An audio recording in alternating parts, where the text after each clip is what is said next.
Hello everyone, আসসালামু আলাইকুম, welcome back to my channel. আজকে আমি আপনাদের সাথে শেয়ার করছি একটা স্পেশাল কলিজা বোনার রেসিপি। তো প্রথমে আমি এখানে একটা প্যান বসিয়ে দিয়েছি চুলায় এবং প্যানে হাফ কাপ পরিমাণ তেল দিয়ে দিলাম।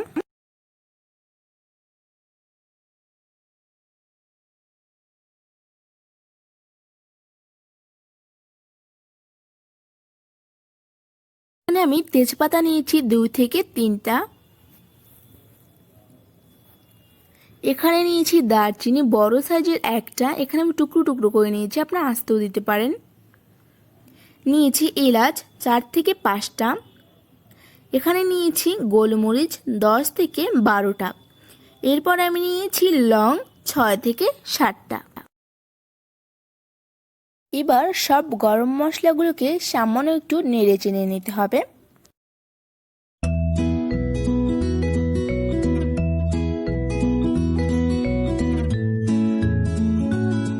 সামান্য পরিমাণ নাড়াচাড়া হয়ে গেলে এরপর এর মধ্যে আমি দিয়ে দিচ্ছি পেঁয়াজ কুচি 1 কাপ পরিমাণ। পেঁয়াজটা যখন একটু নরম হয়ে আসবে তখন এর মধ্যে আমি আদা রসুন বাটা দিয়ে দেব 3 টেবিল চামচ পরিমাণ।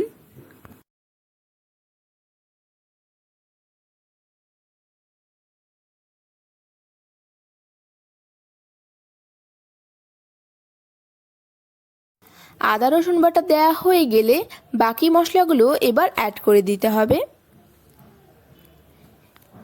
এখানে আমি নিয়েছি হলুদের গুঁড়া 1 চা চামচ পরিমাণ। এরপর এখানে আমি নিয়েছি মরিচের গুঁড়া 2 চা চামচ পরিমাণ।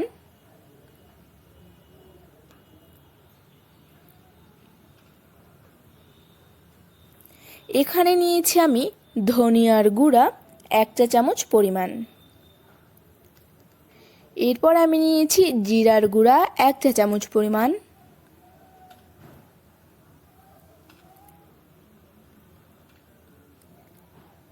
এবার সব মশলাগুলোকে খুব ভালোভাবে কষিয়ে নিতে হবে।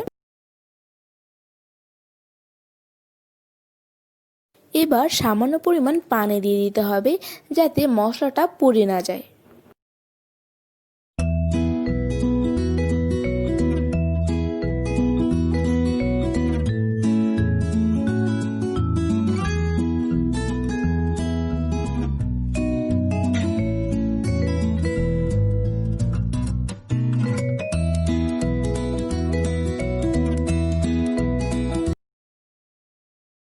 এবার 5 মিনিটের জন্য ঢাকনা দিয়ে দিতে হবে।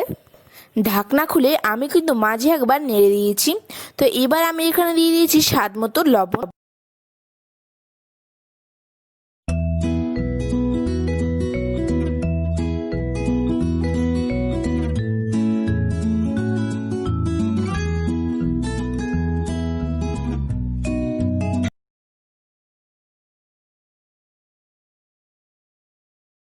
মশলাগুলো কষানো হয়ে গেলে গরুর কলিজাগুলোকে দিয়ে দিতে হবে।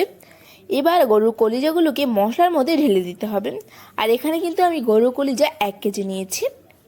এরপর আমি কিন্তু আগেই গরুর কলিজাগুলোকে হালকা গরম পানিতে একটু ভাপিয়ে নিয়েছি।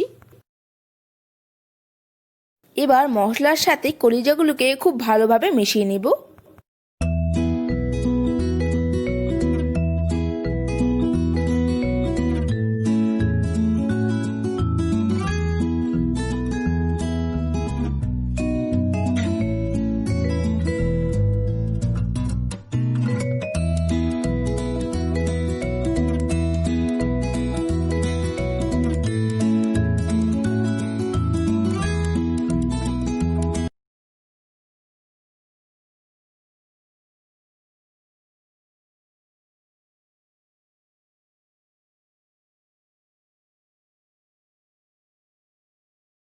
এবার মিডিয়াম আঁচে 20 মিনিটের জন্য ঢাকনা দিয়ে রেখে দিব। নিচে যাতে লেগে না যায় এই জন্য মাঝে কয়েকবার এসে আমি একটু নেড়ে দিয়েছি। প্রয়োজন হলে আপনারা সামান্য পরিমাণ পানিও অ্যাড করতে পারেন যাতে নিচে লেগে না যায়।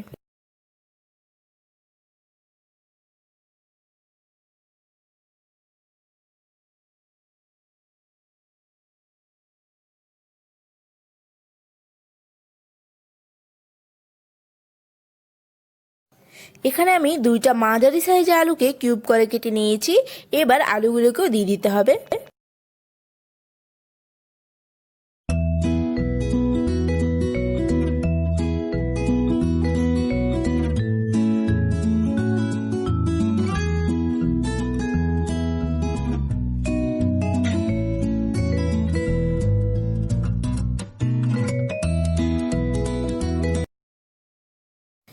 এবার কলিজার সাথে আলুগুলোকে খুব ভালোভাবে মিশিয়ে ঢেকে দিতে হবে কিছুক্ষণের জন্য।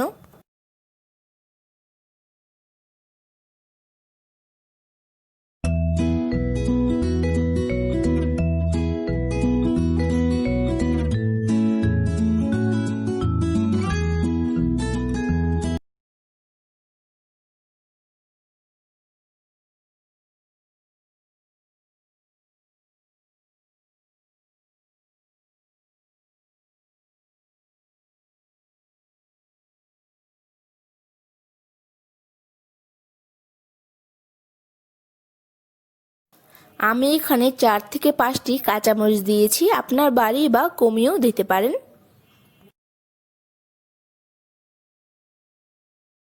এবার এখানে আমি 2 কাপ পরিমাণ পানি অ্যাড করে দিব, এতে আমার কলিজাগুলো এবং আলুগুলো সেদ্ধ হয়ে যাবে। চুলার জালটা থাকতে হবে মিডিয়াম আঁচে। এরপর আমি ঢাকনা দিয়ে দেব। এবার ঢাকনা উঠিয়ে নিলাম, তেল কিন্তু উপরে উঠে এসেছে। এবার এর মধ্যে জিরার গুঁড়া দিয়ে দিতে হবে 1 চা চামচ পরিমাণ।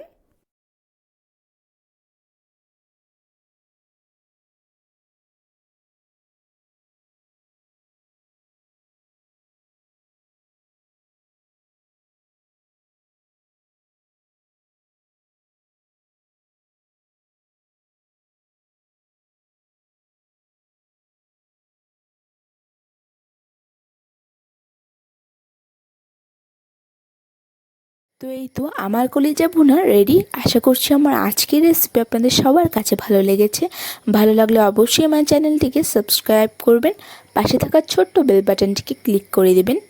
ভিডিওটি ভালো লাগলে লাইক করবেন, কমেন্ট করে জানাবেন আপনাদের কাছে কেমন লেগেছে আজকের ভিডিওটা। তো আজকে এই পর্যন্তই। সবাই ভালো থাকবেন, সুস্থ থাকবেন। আল্লাহ হাফেজ।